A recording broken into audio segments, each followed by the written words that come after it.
Legendary NWA referee Tommy Young talks about the incident that ended his refereeing career. This took place in Atlanta, Georgia during this TV taping at Center Stage. And here's the exact moment when Tommy Young's career came to an end due to Tommy Rich. Take a look here as Tommy Rich pushes Tommy Young out of the way. Take a look first off at Tommy Rich's left foot as he pushes Tommy Young away towards the right side, our right side. He lifts up his left foot, which trips Tommy Young.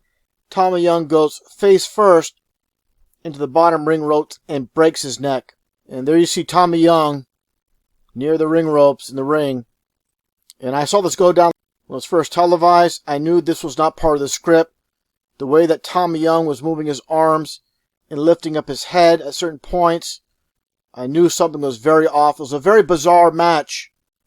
Earlier during the match, the lights went out at Center Stage. Right here, right when Mike Rotunda threw Tommy Rich's head into the top turnbuckle. And without any further delay, let's listen to former NWA referee talk about what went down back in November 1989 in this 2003 interview. That particular match was between Mike Rotunda, great guy Mike, really like him. He was IRS, Michael Wall Street. I don't know what Mike's doing now. He married Blackjack's daughter, Stephanie. I think they're still together. I hope they're doing well. But anyway, Mike was going to wrestle Tommy Rich. I'd refereed both of them a number of times. Tommy was just a big, goofy kid who never wanted to work out. They were going to make him the world champion, and they put the belt on him, but took it right off of him and never did it again. Yeah, I mean, that title, Wildfire, pretty much suited him. But anyway, that particular night, I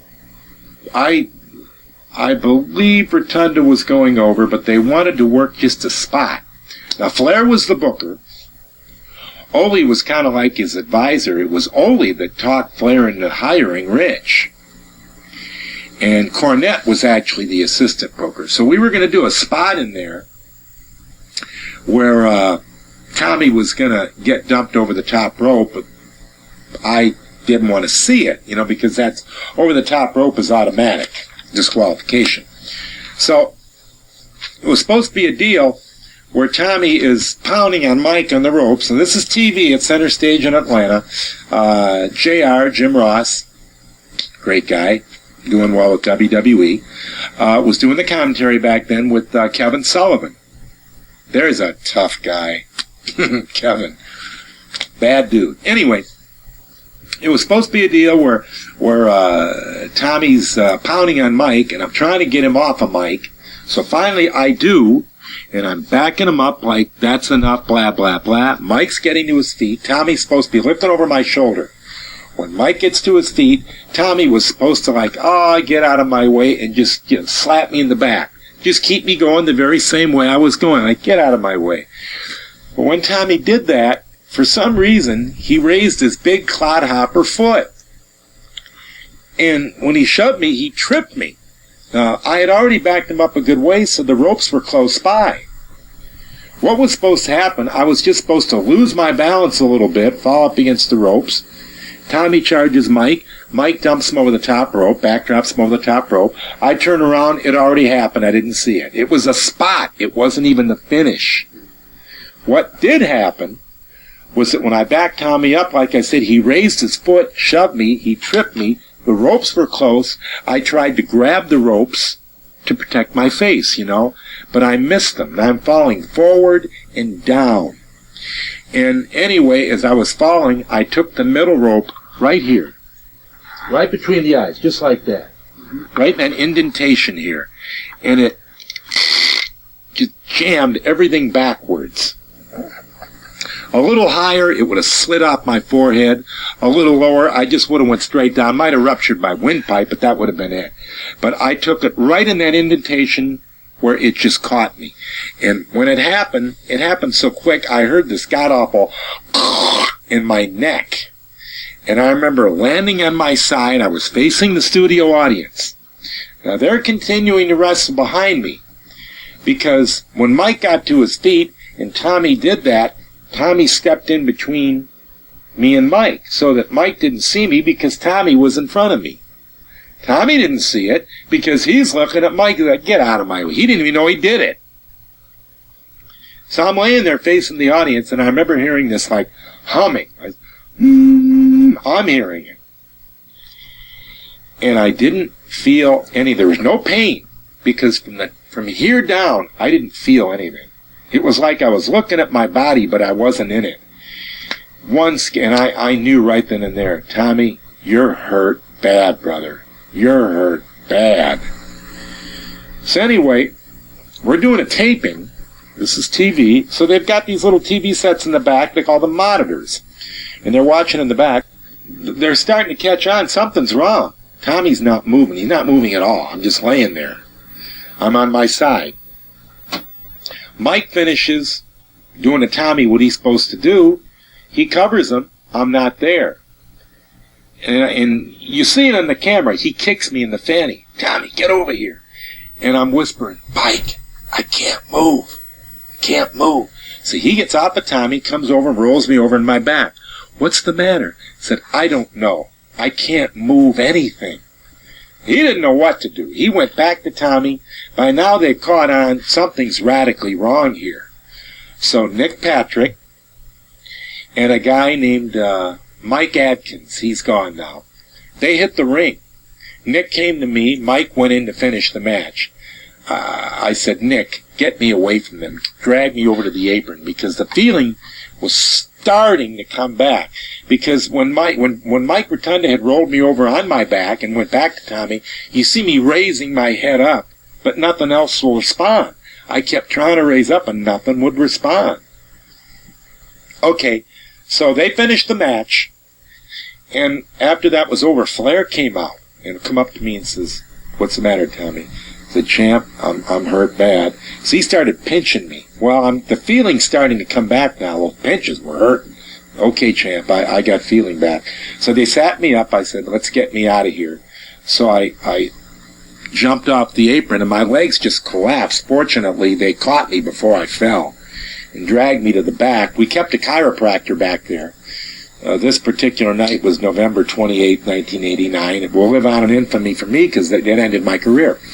Tommy, you all right? Because I guess I looked white as a ghost. Chiropractor looked me over and get an ambulance. He's not in good shape. And I remember sitting there, and people were coming in, and I stood up because by now I felt okay. Although my body was divided in half. I'm left-handed anyway.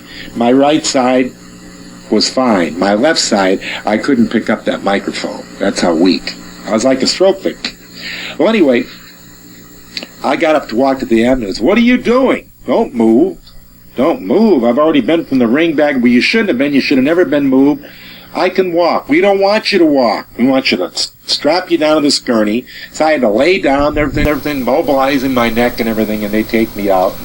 Well, I got the x-rays, and I had to have surgery, and goodbye career. But Tommy's carelessness caused this. I don't blame him anymore. I don't know that I ever really did blame him. It wasn't deliberate. He didn't mean it. It was an accident. But he didn't do the spot right, and his carelessness cost me my career. And a lot of people don't know that insurance, isn't something that you get from the promoter. You're probably in a position where you had some medical bills. I could have gone two ways. I could have sued Flair, Ole, Tommy, Cornette, everybody. Or I could go the workman's comp way. Because basically, even though I was an independent contractor, I wasn't really, because I wasn't moving around. I was staying with WCW.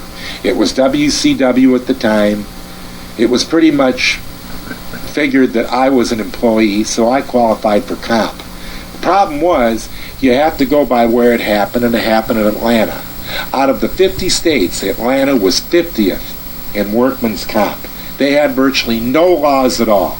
All you could sue for was $175 a week. Now, at the time, I was 42 years old. So they do it, the formula is up to 65. The formula that I fell under, all that I qualified to sue for, was just short of $100,000. I got 48 grand. We settled out of court. My attorney got 12, I got 36.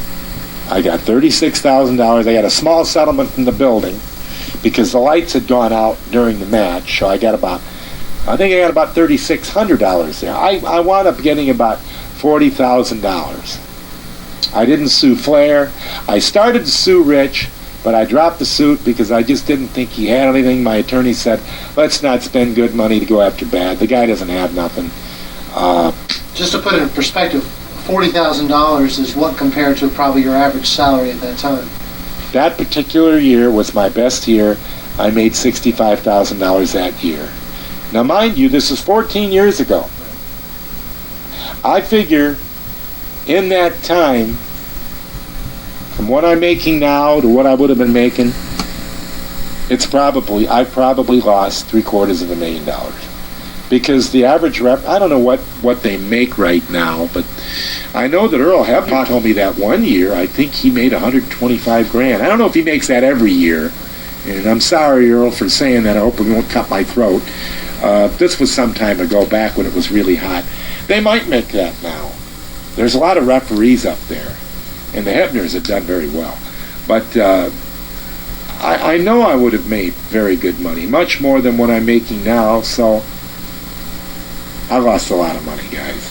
But I'm not bitter. I had a great career. I had 15 years, and I always knew.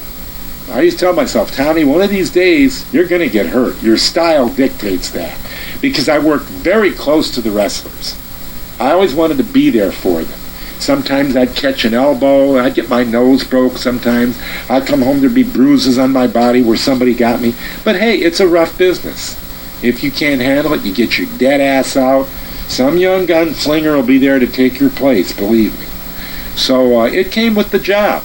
And I knew that injuries were part of it, but I never thought that I would get hurt like that. I'm very, very fortunate, by the grace of God, that I'm not Christopher Reeve.